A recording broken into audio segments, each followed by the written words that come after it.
Hi and welcome to the August review. We start August as we finished July with the same aspect. That's a triple conjunction between Mars, Uranus and the Moon's North Node. This lasts for a couple of days, but at the same time Venus makes a positive aspect to this triple conjunction and adds her weight to this.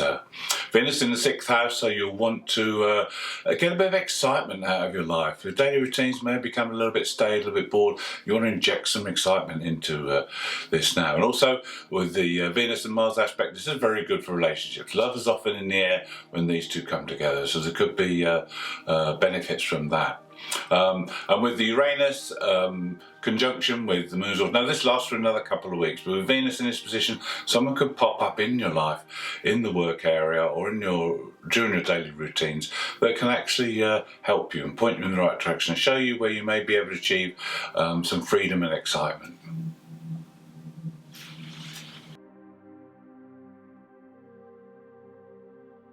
On the 6th we have 3 days of frustration because Mars makes a square to Saturn. Now Saturn is the limitation, the restrictions that are put on us.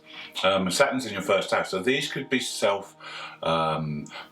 These could be fears that you've put up, barriers that you've put up to stop you from moving forward. And with Mars in that 4th house, maybe that you're thinking of moving again, or that you want to change things around in your house. But there's these fears, these blockages that are going to prevent you from doing that. On the 7th we have a little bit of a relief because Venus makes a positive aspect to Neptune. This is a day of fantasy.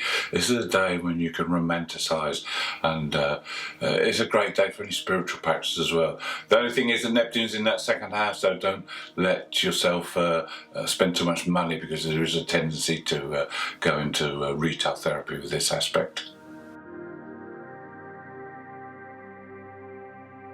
On the 8th is a day when you can put your past hurts within relationships behind you because the Sun makes a positive aspect to Chiron, and this will help you to overcome anything in the past and also to showcase your talents. Let people see what you can do, not only within relationships but other talents and skills you have as well. And then we have a very passionate aspect on this same day between Venus and Pluto. This is an opposition, and this always brings up very intense emotions and desires. And this could be good if you're in a relationship because you can deepen your relationship with this kind of aspect. Now, the other thing with this aspect is you've got to be aware of power and control issues because Pluto can manifest these, and he's in your 12th house, so these could come up unconsciously. Between the 10th and the 12th, we have the Sun making a square aspect to that Uranus North Node conjunction.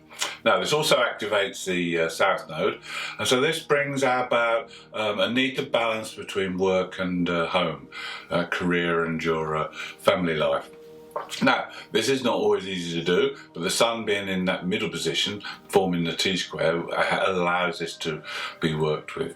Now, it could be a disruptive couple of days, but it could be productive as well, depending on how you act, depending on how you accept this. Now, Uranus is a planet that if you don't change, it will force you to change. So the idea is not to be too complacent, to make changes constantly. Even though your life is going well and everything is fantastic, that's probably the best time to make changes. But if you leave it, then in the end Uranus will force you to change, and this makes it more unpleasant.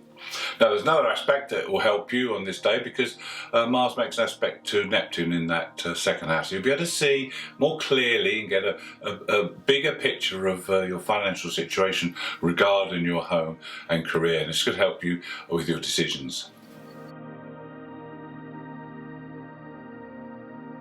On the 12th we have full moon in Aquarius, your sign. So more than any other sign you'll be able to handle this very well because the full moon in Aquarius is very detached, very cool, and it's not as emotional and as feeling as other moons. So, but you'll be used to this and you'll be able to handle this quite well. And you could turn it to your advantage because it allows you to do things without getting too emotionally involved, and you can make decisions that will benefit yourself. Now, the full moon moon in the first house is all about you. You've had the last couple of weeks since the last new moon concentrating on other people, and there's been a lot of things for you to do. Now it's time to think about yourself. Give yourself some quality time and do something that really would make you feel better. The only thing we have to worry about is that we have this Saturn in your first house still, this limiting Saturn that's trying to teach you lessons of how to go forward. But maybe just for a little while you need to let go of these restrictions and these fears and just do something that will make you happy. It's a good time to discuss things, especially difficult subjects with partners or within work situations, because there's also an aspect between Mercury and the Black Moon Lilith. So this is a time when you can approach difficult subjects, taboo subjects, and maybe get the right result. We've just spoken about all the changes you may be thinking about. Well, on the 13th, Mars makes positive aspect to Pluto. This is a time when you can start to put things into motion. You can start things going, because Mars will give you the initiative. And Pluto is the planet of transformation. So this is a time when, over the next 2 or 3 days, you can start initiating that process of transformation. Then on the 14th, if you trust someone enough, there may be someone that can help you to overcome some of those fears and blockages that are sitting with Saturn in your first house. With the Sun making opposition from the 7th house, there's definitely someone around you who could help you with these blockages and help you to move forward. And maybe this is all connected with that Mars taking the initiative and making the decision that you do want to change and you want things to happen and start happening right now. Between the 15th and the 22nd, Mercury, who's now moved into Virgo and your 8th house, is very active and makes no fewer than 5 aspects. Now, Mercury in Virgo will allow you to analyse things, and with the 8th house it's a very good time because your perception will be increased and you'll be able to get in tune with how you think and how you feel about things. And some of these aspects will help you to make those transformations, because Mercury makes aspect to Pluto. We spoke about Pluto and the Mars-Pluto. Mercury makes that aspect of Pluto, and Pluto rules the 8th house. So this is a time when you can really get your mind around the changes that you're going to make. There's also an aspect to Uranus, so you may even think about moving again. Uranus has been going through that 4th house of the home for some time, so there's been a lot of changes over the years, and there's still some to come over the next year or so. And then also there's an aspect of Jupiter, so there's opportunities there, the North Node, so there could be someone that comes to help you, or some messages from somewhere that you click into, and there's coincidences that you may be able to benefit from. And then Neptune will give the imagination and the help around the financial side of things.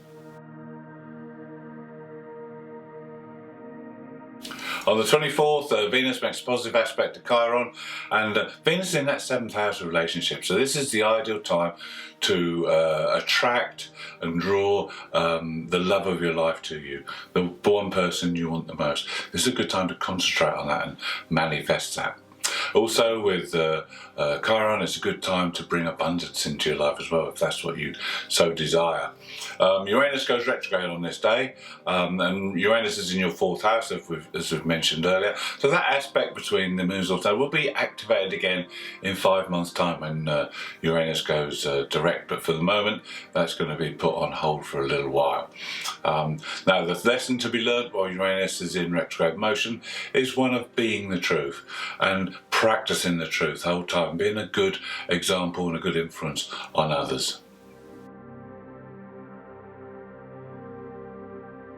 4 days of passion on the 25th, because Mars has moved into the 5th house of love affairs and the Sun is in the 8th house of passion. So this is a time when if you are in a relationship, you can really make this a fantastic time. If you're not, it's a time when you can attract someone. We spoke about Venus and the attractive power of Venus. This is now going to help you with that side of things. Now, the other aspect on this day is between Venus and the Moon's nodes. Now, Venus is going to help you with that balancing act, as the Sun did, but also with Venus, it's about other people. It can bring someone into your life now. It can bring someone who can excite you and give you the sense of freedom and excitement that you desire so much. But also, don't forget to concentrate on this balancing act between family and home and work and career. And it's a time when you can enlist the help of others to guide you and to maybe put you on the right track, because the nodes are all about the path forward and the way forward, and this is our spiritual path. So it's a good idea to take account of this and enlist the help of others to guide you. This really is a month of change for you, Aquarius, and the new moon on the 27th is no exception. The new moon's in Virgo, so it's a new moon that wants to be of service to other people and to help others in some way. But also, with the new moon being in the 8th house, this is the house of intimacy. So we spoke earlier about the possibility of deepening and strengthening a love relationship. Well, this will help to bring you closer, and this will help you to share those intimate moments, and this will free you. This will make you feel like a new person, enable you to do so much more. We also have an aspect between Chiron and the Black Moon Lilith, and the Black Moon's in the 6th house, so you'll want some excitement in your daily routines, and this will help you to align with that new moon and to bring that excitement and into your life. So two aspects that will help you to break down those barriers we spoke about earlier. This is on the 28th, and we have Venus making that opposition to Saturn, the same as the Sun did. So again, someone here can help you to break down your fears and to maybe strive for that excitement you desire. The other aspect is between the Black Moon Lilith and the Moon's North Node. So again, it's a time when you can align yourself with your new path and forget those limitations that are holding you back and free yourself from them. On the last day of the month, we have a very good example of a fantastic aspect, and that's Mars making aspect to Jupiter. So under this aspect, everything always goes well. You've got a few days here when you can really go for broke. It's a time when you need to move forward. Jupiter is the planet of opposition and growth. Mars is the planet of decisive action. So make that decisive action. Make yourself do what it is you've got to do. And this is good for any kind of creative endeavour, because Mars is in that 5th house, for business, for law, for finances of any kind. So this is a time when you just need to grab the bull by the horns and steer it in the direction that you want to go.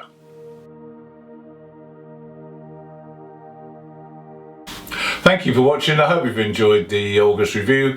If you'd like to see more, please subscribe. If you'd like to leave me a comment, I'll be glad to hear from you.